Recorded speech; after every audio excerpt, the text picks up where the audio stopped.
Доброго здоров'ячка, хунту і хунтубери. Цей ролик відрізняється від того, що вийшов про донати у нудного пенса. Розповім я про інше, та на тлі фотозвіту про відправки від діда на нуль покажу і тут, і ваші коментарі з-під донатів покажу теж, завдяки яким днями було зроблено дуже корисну справу, але про неї я розповім окремо.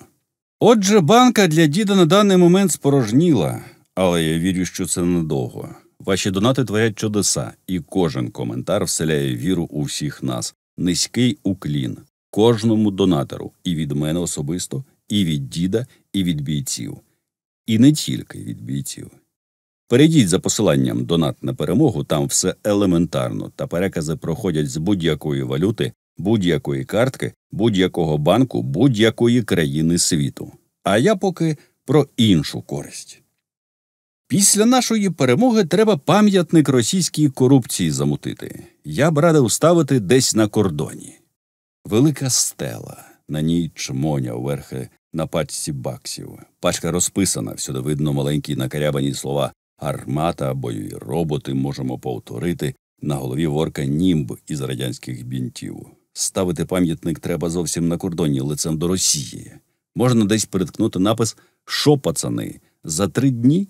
Бо Україна переможе, а програє не лише РФ, а й сама російська корупція. Всі ці легендарні розробки, всі ці аналогів нет. Ось що допоможе Росії нарешті піти на смітник історії. Ми маємо розуміти, зрозуміти та цінити. Маємо цінити, що за 8 років самі навчились збирати на нічне бачення для ЗСУ та й безпілотники, а ворог за цей час пиляв бюджети. Ні, не просто вкинув в асфальт те, що мало піти на армію. Це кепсько, звісно, і до своїх ми доберемось теж. Але супостат пиляв безпосередньо на армії і все одно наважився напасти. Ми з вами побачили, що трапилась халепа, зітхнули та пішли скидатись грошима на чергову цяцьку для утилізації росіянців. Багато хто пішов воювати. Та серед моїх знайомих немає людей, які сказали б «та байдуже» і лишились би сидіти на дивані.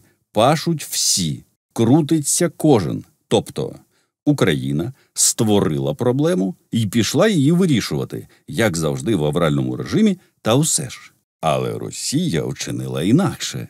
Довівши власні збройні сили до статуса донора під черговий пентхаус доці Шойгу, агресор не зупинився. Не подумав, що йому капці настануть. Не розрахував, він просто гаркнув щось мотиваційне і поліз сюди. Ба більше, тепер волонтери Донбабуе тішать нас чудовими звітами про придбання ліків десь на 400 гривень. Хваляться парою рукавиць, пруть бинти цілими скринями. Серед волонтерів ходить одна весела історія. Донбабвійці довідались в ЗСУ колись про чудодійні бинти. Та ніцно зацікавилися інструкцією. Замість того, аби зупинити кров, тупо обмотують товариша бинтами і дивуються. Ти диви. Не допомогло, треба відспівати. Доходять наші до покинутих позицій, а там мумія. Одразу видно, Васяна лікував. Це стара історія. Хтось робить висновки з помилок, а хтось – Росія. Тому ми матюкаємось на неякісні турнікети, поки в росіян турнікет буває тільки в метро. Для інших випадків життя є старий добрий бинт. Старий буквально. Радянський. Російська корупція – це агент СБУ. Люди в чорному та просто подарунок долі для нас. Без неї було б важче, з нею легше та епічніше. Бо те, як росіяни пиляють, показує різницю між народами. Нас постійно змальовували як жадібних розкрадачів. Так простіше сказати громадянам, що Україна буде знищена. Мовляв, проти твоїх богатирів зараз Микола вийде і вкраде останнього Джавеліна. Микола не вкрав, а пальнув. І вся держава зробила так, щоб іншим зовсім не хотілося лізти. Правда, богатирі здали на метал захисні елементи зі свого танка. Тому палають. А крадій Микола і рже, прикурюючи на фоні краси з присмаком печеної курки. Так, у нас теж крадуть. Всюди так. Але хтось тримає загрозу в певних рамках, а хтось звітує Путіну про виконання чергової суперзадачі, розкрадає бюджети та переводить стрілки. Ні, шановні. Більше так не буде. Ця війна показала, хто краде. Це не Микола, а прапорщик Василій. І я хочу це прояснити раз та назавжди. Ми маємо підкреслити російську корупцію, бо ворог надто довго приписував її нам і схибив. Давайте поставимо крапку. Між нами та ворогом перірва. Справжня маріанська западина в плані ефективності. Може, десь у закутках ЗС РФ і фігурували модні новинки, але насправді їх немає.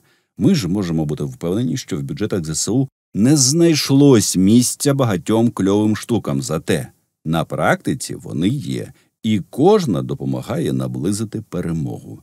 Тому після нашої перемоги ми можемо ставити 2 пам'ятники. Один у Києві та будь-яких інших містах, що захочуть. Це знак пошани нашим волонтерам, які знову замінили собою державний апарат. Сподіваюсь, держава підхопить їх місію. Пора вже. Другий – на кордоні. Меморіал корупції РФ, яка перекреслила будь-який її шанс на перемогу. Можна без другого, але так, дотепніше. Бо в нас може не бути Байрактара, та за пару днів буде і буде майбутнє. А в них ні дрона, ні майбутнього, та й з усією країною проблемки. Слава Україні! Слава ЗСУ! Зробіть донат на перемогу, посилання в першому коменті. Зробіть репост, звісно, підпишіться, тиснувши червону пімпочку, щоб стала сіренькою, потім дзвоника, виберіть усі нагадування, не вішайте носа, і буде нам перемога.